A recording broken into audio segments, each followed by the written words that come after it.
ఓం మహాగణాధిపతయే నమః. ఓం గురుభ్యో నమః. ఓం శ్రీమాత్రే నమః.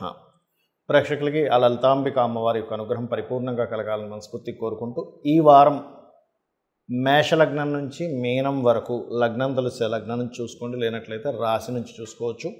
మీకు ఏ విషయాల్లో బాగా కలిసి వచ్చేటువంటి ఆస్కారం ఎక్కువగా ఉంది, ఏ విషయాల పట్ల మీరు జాగ్రత్తగా ఉండాలి, మరియు ఎటువంటి పరిహార మార్గం చేసుకోవాలి అనేటువంటి విషయాన్ని ఇప్పుడు మనం తెలుసుకుందాం. తులాలగ్నము, తులారాశి. మీ యొక్క రాశ్యాధిపతి ఎప్పుడైతే దశమ స్థానంలో ఉన్నాడో, ఉద్యోగంలో ఎదుగుదలకి, ఉద్యోగ అవకాశాలకి, ఇతర ప్రదేశాలకు ఉద్యోగం కోసం వెళ్ళడం ద్వారా మంచి యోగాన్ని అక్కడ మీకు కలిగిస్తున్నాడు. ధన సంబంధించిన, కుటుంబ సంబంధించిన విషయంలో కొద్దిగా స్ట్రెస్ కానివ్వండి, కుటుంబ సభ్యులతో కొంతవరకు డిస్టర్బెన్సెస్ కానివ్వండి, కుటుంబ సభ్యులతో దూరంగా ఉండేటువంటి కాంబినేషన్లో మీకు కుజుడు ఉన్నాడు. కాబట్టి ఈ యొక్క అంశంలో కాస్త జాగ్రత్తగా ఉండండి. కాస్త షార్ట్ జర్నీస్ అధికంగా ఉంటాయి. మరియు అదేవిధంగా క్రియేటివ్ రిలేటెడ్ సంబంధంగా మీరు చేసేటువంటి ప్రయత్నాలు, ఎడ్యుకేషన్ కావచ్చు, ఇంట్లో ఏదైనా క్రియేటివ్గా తయారు చేసుకోవడం కావచ్చు, మీ యొక్క వాహనాన్ని, గృహాన్ని డిఫరెంట్గా మోల్డ్ చేసుకోవడానికి చేసే ప్రయత్నం కావచ్చు, అద్భుతంగా ఉంది. అయితే ఇక్కడ 12వ స్థానంలో ఎప్పుడైతే కేతు ఉన్నాడో, ముఖ్యంగా 11, 12, 13 తేదీలు మీరు ఇన్వెస్ట్మెంట్స్ చేయడానికి చేసే ప్రయత్నం ఏదైతే ఉందో, ఇన్వెస్ట్మెంట్ చేసేటప్పుడు చాలా జాగ్రత్తగా ఉండాలి, తండ్రి గారి ఆస్తికి సంబంధించిన విషయంలో కూడా. అయితే మీకు ఉద్యోగ అవకాశాలు 7, 8 తేదీలు చాలా ఎక్కువగా చూపిస్తుంది. ఆ సమయంలో మీరు ఎక్కువగా ట్రై చేయండి. ఉద్యోగ సంబంధించిన విషయంలో తొందరగా సక్సెస్ అవుతుంది. అలాగే రుణ సంబంధించినటువంటి విషయంలో మీకు హోమ్ లోన్స్ కానివ్వండి, అదేవిధంగా ఏదైనా టీచింగ్ రిలేటెడ్ రంగాల్లో, బ్యాంకింగ్ రంగాల్లో ఉండేటువంటి వారికి, మార్కెటింగ్ రంగాల్లో ఉండేటువంటి వారికి కూడా ఎక్కువ అవకాశాలు కనిపిస్తున్నాయి. కాకపోతే పార్ట్నర్స్తోని, జీవిత భాగస్వామితోని తెలియని ఘర్షణ వాతావరణం చూపిస్తుంది.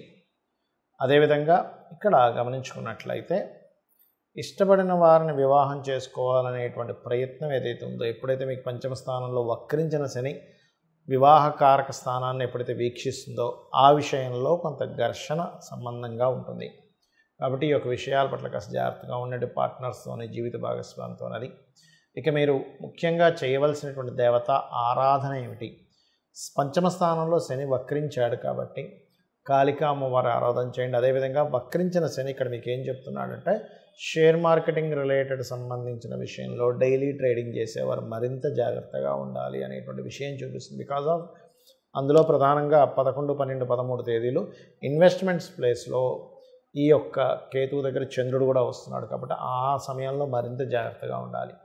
ఇక మీకు ఫైనాన్షియల్గా బాగా ఎదుగుదల ఉండాలి అంటే కనుక ఓం హరిమర్కటాయ నమః చేసుకోండి, లేదా ఓం సంపత్కరీ సమారూఢ సింధుర వ్రజ సేవితాయ నమః చేసుకోండి.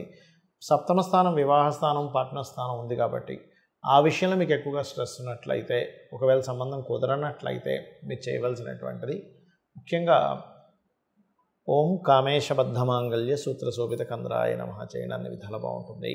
ముఖ్యంగా మీరు ఎప్పుడైనా గుర్తుపెట్టుకోవాల్సిన అంశం ఏమిటంటే, మనకి జన్మజాతకం చాలా ముఖ్యమైనటువంటి అంశం. అంటే మీరు పుట్టినప్పుడు ఉన్నటువంటి సమయంలో గ్రహాలు ఎక్కడెక్కడ స్థితి పొందాయి, ఏ లగ్నంలో జన్మించారు, ఏ మహాదశ నడుస్తుంది, ఏ అంతర్దశ నడుస్తుంది, ఇప్పుడు మీకు ఉండేటువంటి యోగం ఏమిటి, మీకుండే యోగాన్ని ఎలాగ, దాని ప్రభావాన్ని, అంటే నెగిటివ్ ప్రభావం ఉంటే ఎలా తగ్గించుకోవాలి, పాజిటివ్ ప్రభావం ఉంటే దాన్ని ఎలాగ పెంచుకోవాలి అనేటువంటిది మీ పర్సనల్ చార్ట్లో ఉంటుంది.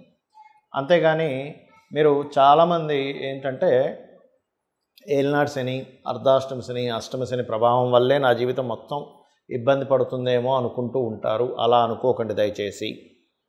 అది నేను మీకు దాని మీద చాలా వీడియోలు చేసి చెప్పాను. ఈ సమయాల్లోనే సీఎంలు, పిఎంలు అయ్యారు, పెద్ద పెద్ద ఇండస్ట్రియలిస్టులు కూడా అయ్యారు. శని కేవలం శ్రమకారకుడు మాత్రమే. ఎందుకంటే ఇప్పుడు పర్టికులర్గా శని వక్రగతిలో కూడా ఉంది. వక్రగతిలో ఉన్నప్పుడు అమ్మో వక్రించిన శని ఎలా ఇస్తాడు, ఇలా ఇస్తాడని ఉంటుంటాయి. అది నేను ఒకటే గుర్తుపెట్టుకోండి, శ్రమనిస్తాడు అంతే, లేట్ ఇస్తాడు అంతే. అంతేగాని సక్సెస్ అవ్వనివ్వకుండా చూడడు. ఆయన పోర్ట్ఫోలియో అది కాదు. మరొక విషయం ఏంటంటే, కాలసర్పదోషాలని, సర్పదోషాలని వీటికి కూడా జనాలందరూ భయపడిపోతూ ఉంటారు. అసలు ఏమీ భయపడాల్సిన పని లేదు, ఒకటే గుర్తుపెట్టుకోండి. ఇవన్నీ మనం కర్మలో చేయడం వల్ల వచ్చినటువంటిది. మీ పర్సనల్ చార్ట్లో కనుక ఒక గొప్ప రాజయోగం ఉందనుకోండి, ఒక మంచి ధనయోగం ఉందనుకోండి, అది ఏ రూపంలో ఉందో తెలుసుకోవాలి ముఖ్యంగా. అంటే అలాగా మీ భాగ్యాధిపతి ఎక్కడున్నాడు, మీ కర్మకారకుడు ఎక్కడున్నాడు, మీ ధనాధిపతి ఎక్కడున్నాడో చూసుకోండి. పర్టికులర్గా ఆ రిలేటెడ్ సంబంధించినటువంటి వాటిల్లో వెళ్ళినప్పుడు మీకు బాగా కలిసి వస్తుంది. అలా కాకుండా ఒక వ్యక్తికి స్కూల్స్ కాలేజ్ ద్వారా ఉంది యోగం. ఆ స్కూల్స్ కాలేజెస్ కాకుండా అతను ఇంకోటి ఏదో దాంట్లోకి వెళ్ళడానికి, ఉదాహరణకి టూర్స్ అండ్ ట్రావెల్స్ పెట్టుకున్నాడు, అది వీనస్ రిలేటెడ్ సంబంధించింది. స్కూల్స్ కాలేజెస్ అనేటువంటిది గురువుకు సంబంధించినటువంటిది. అంటే ఏమిటి, మీ ధనయోగము, మీ భాగ్యయోగము, మీ లాభాలన్నీ జూపిటర్ ఇస్తున్నాడు, మీరు వీనస్ వెనకాతల పడుతున్నారు, దాని ద్వారా డబ్బులు రావాలి, అప్పుడు మీరు నష్టపోతుంటారు. అంటే ఏమిటి, దీని మీద నేను చాలామంది జాతకాలు చూసి రీసెర్చ్ చేస్తున్నట్టు అంశం. కాబట్టి మీ పర్సనల్ చార్ట్లో అసలు ఏముంది అనేది మాత్రమే మీరు చూసుకుంటూ దానికి సంబంధించిన దాంట్లోకి వెళ్ళండి. మరి ఈ వార ఫలితాలు ఎందుకు చెప్పుకుంటున్నాము అంటే, వార ఫలితాలు కావచ్చు, నెల ఫలితాలు కావచ్చు, ఇవన్నీ కూడా మీరు పర్టికులర్గా ఈ కాలము అంటారంటే బయట ఉండేటువంటి సిచ్యువేషన్, బయట ఉండే వాతావరణం ఎలా ఉంది అనే దాని మీద మనం ఎలా అయితే అడుగు వేస్తామో, అలాగే ఈ వారంలో ఈ గ్రహాలు ఇలా ఉన్నాయి కాబట్టి దీనికి సంబంధించింది ఇచ్చేసుకోండి అని చెప్పడానికి. అయితే ఇవన్నీ ఒక ఎత్తు అయితే, మన జాతకం ఎలా ఉన్నా, మన వాస్తుపరంగా దోషం ఉంది అంటే, ఒక్కోసారి ఆగ్నేయ దోషం ఉంది, బాత్రూమ్ కట్టేశారు, ఉత్తరంలో బాత్రూమ్ ఉంది, ఇవి చెప్పుకుంటూ ఉంటాం. ఉత్తరంలో కానీ ఆగ్నేయంలో కానీ బాత్రూమ్స్ ఉండకూడదు, ఎందుకంటే అది పర్టికులర్గా మనీని పెంచేటువంటి యోగం ఇచ్చేటువంటి ప్లేసెస్ అవి. ఉత్తరే నిధి సంస్థితం అన్నారు. మనం జాతకం ఎంత బాగున్నా ఏమైపోతుందంటే, ఆ ఉత్తరంలో ఉండేటువంటి బాత్రూమ్ ఏదైతే ఉందో అక్కడ ఎప్పుడైతే కుబేర స్థానం అయిందో, మీరు ఎంత సంపాదిస్తున్నా మళ్ళీ అదే రూపంలో పోతూ ఉంటుంది. ఆగ్నేయంలో బాత్రూమ్ ఉంటే కూడా ఏమవుతుందంటే, మీకు అసలు ఫస్ట్ మనీ చేతికి రాకుండా అయిపోతూ ఉంటుంది. కాబట్టి ఇవి కూడా జాగ్రత్త తీసుకోవాలి.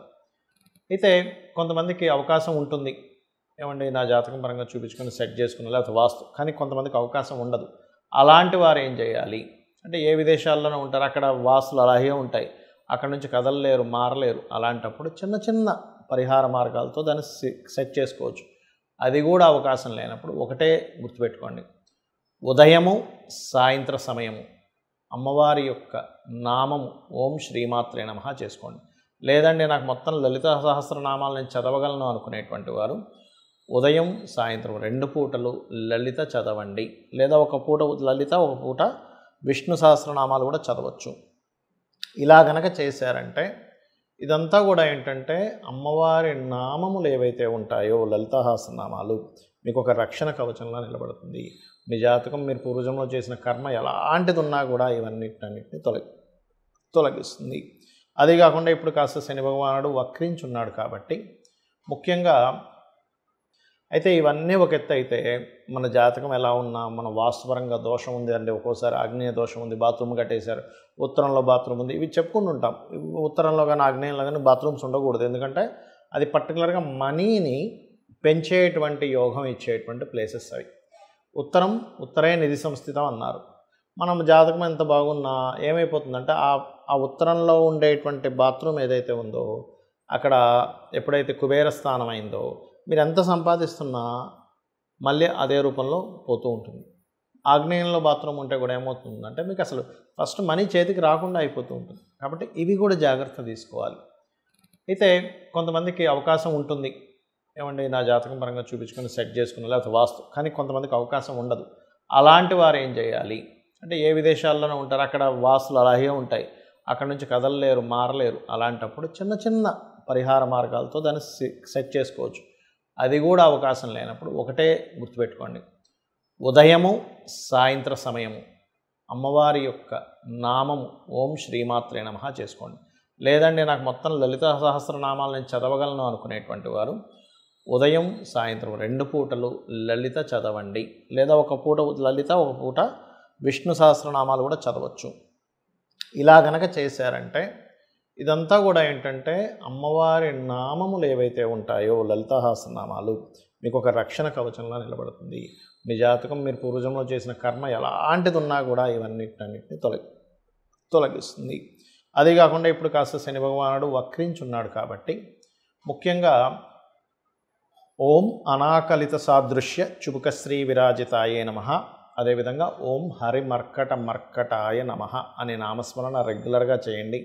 శని వక్రగతి వల్ల మీకు వచ్చేటువంటి ఎఫెక్ట్స్ ఏవైతే స్లో అవుతుంటాయో అవి కాస్త ఇబ్బంది తొలగుతుంది. ఇక మీ అందరికీ కూడా లలితాంబిక అమ్మవారి యొక్క అనుగ్రహం పరిపూర్ణంగా కలగాలని మనస్ఫూర్తిగా కోరుకుంటూ శ్రీమాత్రే నమః.